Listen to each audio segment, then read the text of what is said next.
బంగారం బ్యాంకులు ఇతర ప్రైవేటు సంస్థల్లో ఉన్న విడిపించి కొనబడును. కొమ్మూరి గోల్డ్ ఆంధ్ర మరియు తెలంగాణ. నమస్తే, వెల్కమ్ టు మనం టీవీ. ప్రస్తుతం మనతో పాటు ఉన్నారు సీనియర్ గైనకాలజిస్ట్ నిఖిత గారు. మ్యామ్ తో మాట్లాడదాం. హలో మ్యామ్, నమస్తే. నమస్తే అండి. మ్యామ్, ఒక ఉమెన్ ప్రెగ్నెంట్ అయ్యింది అని అసలు ఎలా ఫైండ్ అవుట్ చేయాలి? అంటే ఎలాంటి సింటమ్స్ మనకు కనిపిస్తాయి అంటారు? So first of all, already pregnancy కోసం ట్రై చేస్తున్న వాళ్ళైతే వాళ్ళకి పీరియడ్ మిస్ అవ్వగానే 2 రోజులు వెయిట్ చేసి ప్రెగ్నెన్సీ కిట్ ఇంట్లో చెక్ చేసుకుంటారు. అది కాకుండా నార్మల్గా సింటమ్స్ ఏంటి అంటే నీరసంగా అనిపించడం, రోజు మొత్తం పడుకోవాలని అనిపించటము, వామిటింగ్ సెన్సేషన్ లాగా, ఏది తిన్నా కానీ కడుపులో తిప్పేస్తున్నట్టు అనిపించటము, వామిటింగ్స్ ఉండటము, పక్కన ఎవరైనా ఫుడ్ వండుతున్నా కానీ ఆ స్మెల్ కూడా పడకపోవటము, ఇట్లాంటివి normal early symptoms of pregnancy. So first 3 నెలల్లో అయితే మెయిన్గా ఇవే సిమ్టమ్స్ ఉంటాయి. అంతేగాని వెంటనే మనిషిని చూసేగానే వీళ్ళు ప్రెగ్నెంట్ అని చెప్పేలాగా అయితే మెయిన్గా సిమ్టమ్స్ ఏమి ఉండవు.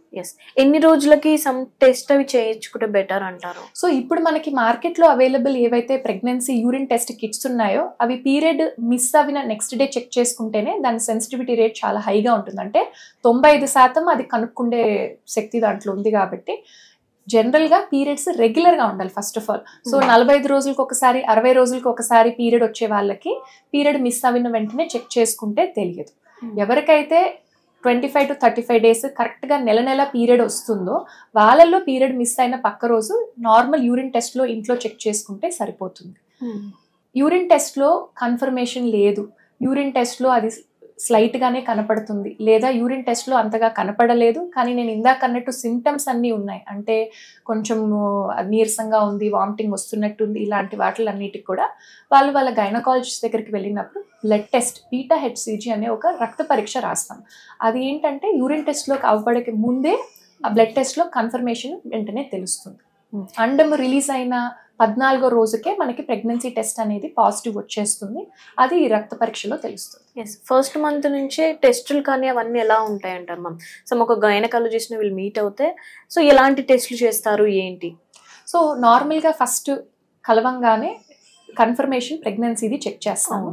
దాని తర్వాత స్కాన్ల పరంగా చూస్తే మెయిన్గా 4 స్కాన్లు ప్రెగ్నెన్సీ మొత్తంగా చూసుకుంటే. ఫస్ట్ ఏంటంటే అసలు ప్రెగ్నెన్సీ అనేది గర్భసంచిలోనే ఫామ్ అయిందా, అది ఎన్ని వారాల ప్రెగ్నెన్సీ, వీళ్ళకి డెలివరీ డేట్ ఏంటి, అది సింగిల్ ప్రెగ్నెన్సీయా లేకుంటే ట్విన్స్ ప్రెగ్నెన్సీయా, బేబీకి హార్ట్ బీట్ ఫామ్ అయిందా, బ్లడ్ క్లాట్స్ అట్లాంటివి ఏమన్నా ఉన్నాయా, అంటే మిస్క్యారేజెస్ అయ్యే అవకాశం ఉందా, ఇట్లాంటివన్నీ కూడా ఫస్ట్ స్కాన్ లో చెక్ చేసుకుంటాం. అవన్నీ అప్పుడే తెలుసు, అవన్నీ కూడా 7 వారాల స్కాన్ లో తెలిసిపోతాయి.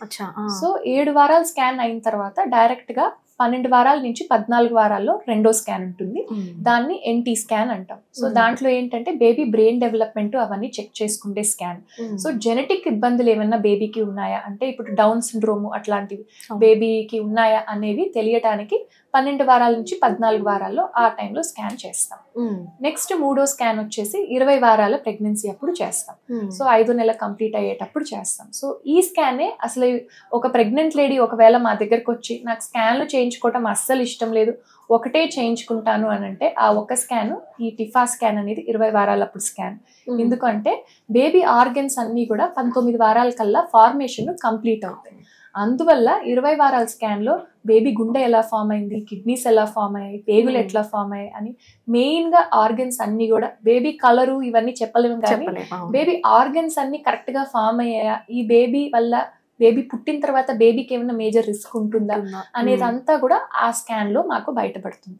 సో ఆ స్కాన్ చేయించుకోవటం చాలా అవసరం. ఎందుకంటే వాటిల్లో ఏమైనా ఇబ్బందులు ఉంటే టర్మినేషన్ ఆఫ్ ప్రెగ్నెన్సీ, అంటే అన్ని కారణాల వల్ల అబార్షన్ చేయాల్సి వస్తే గవర్నమెంట్ రూల్స్ ప్రకారం మేము 24 వారాల తర్వాత అబార్షన్ చేయకూడదు. సో అందువల్లే ఈ 22 వారాల్లో ఈ స్కాన్ అయిపోయాక ఒకవేళ దాంట్లో ఇబ్బంది ఉంటే అప్పుడు అబార్షన్ చేసే పర్మిషన్ ఉంటుంది కానీ దాని తర్వాత ఉండదు. కాబట్టి మెయిన్గా ఈ స్కాన్ చాలా ఇంపార్టెంట్. దీని తర్వాత డైరెక్ట్ గా 8వ నెలలో బేబీ గ్రోత్ ఎట్లా ఉంది, మాయ ఎట్లా ఫామ్ అయింది, 6th 7th మంత్ లో మళ్ళీ 6th మంత్ 7th మంత్ ఈ టైంలో పేషెంట్ బట్టి ఉంటుందండి. నార్మల్ గా లో రిస్క్, అంటే ఎవరైతే నార్మల్ గా వాళ్ళంతటి వాళ్ళు ప్రెగ్నెంట్ అయ్యారు, పెద్దగా ఇబ్బందులు లేవు, వాళ్ళకి డైరెక్ట్ గా 7వ నెలలో కానీ 8వ నెలలో కానీ ఒకసారి స్కాన్ చేస్తే సరిపోతుంది. అంటే ఉమ్ము నీరు ఎలాగుంది, బేబీ బరువు ఎలా పెరిగింది, ఇవన్నీ చెక్ చేసుకుంటే సరిపోతుంది. ఎవరైతే హై రిస్క్, అంటే మదర్ కి ఆల్రెడీ బీపీ ఇబ్బందులు, మదర్ కి షుగర్ ఇబ్బందులు, లేదా మదర్ చాలా బరువు ఎక్కువ ఉన్నారు, 100 కిలోల కంటే ఎక్కువ ఉన్నారు, లేదా ట్విన్స్ బేబీ ఉంది, లేదా బేబీకి ఫస్ట్ నుంచే ఏమన్నా ఇబ్బందులు ఉన్నాయి, రక్తం తక్కువ ఉండడం కానీ, ఉమ్మినీరు అంటే మదర్ కి రక్తం తక్కువ ఉండటం కానీ, లేకుంటే బేబీకి ఉమ్మినీరు ఫస్ట్ నుంచే తక్కువ ఉండటం కానీ, ఇలాంటివి ఏమన్నా ఉంటే వాళ్ళని మేము హై రిస్క్ ప్రెగ్నెన్సీ అంటాం. సో వాళ్ళని ప్రతి 2 వారాలకు ఒకసారి చెక్ చేసుకుంటాం. కానీ నార్మల్ లేడీస్ కి ఇలా ఈ 4 స్కాన్లు చేస్తే సరిపోతుంది. ఇంకోటి ఏంటంటే స్కాన్ల గురించి అసలు యాక్చువల్గా భయపడాల్సిన అవసరమే లేదు. ఎందుకంటే స్కాన్లు ఎక్స్రే లాగా రేడియేషన్ ఏమీ లేదు. అల్ట్రాసౌండ్ మనం 1000 స్కాన్లు కొట్టించినా కానీ బేబీకి దానివల్ల 1% కూడా సైడ్ ఎఫెక్ట్ అనేదే లేదు. సో ఇవి మేము చేయించే స్కాన్. ఇవి కాకుండా రక్త పరీక్షలు అంటే ఫస్ట్ టైం వచ్చినప్పుడు అది కూడా మదర్ వయసు బట్టి, మదర్కి ముందున్న ఇబ్బందులు బట్టి చేయించేవి బ్లడ్ టెస్ట్. నార్మల్గా అయితే లేడీస్కి అసలు రక్తం ఎంత ఉంది, విటమిన్స్ ఎట్లా ఉన్నాయి, షుగర్ ఉండే అవకాశం ఉందా, అండ్ థైరాయిడ్, ఇవి వరకు చెక్ చేస్తాం ఫస్ట్ లో నార్మల్ లేడీస్ కి. ఇంకా బరువు ఎక్కువ ఉన్నా లేకుంటే ముందు ఏమన్నా ఇబ్బందులు ఉంటే దాన్ని బట్టి టెస్ట్లు మారుతూ ఉంటాయి. Right ma'am, thank you.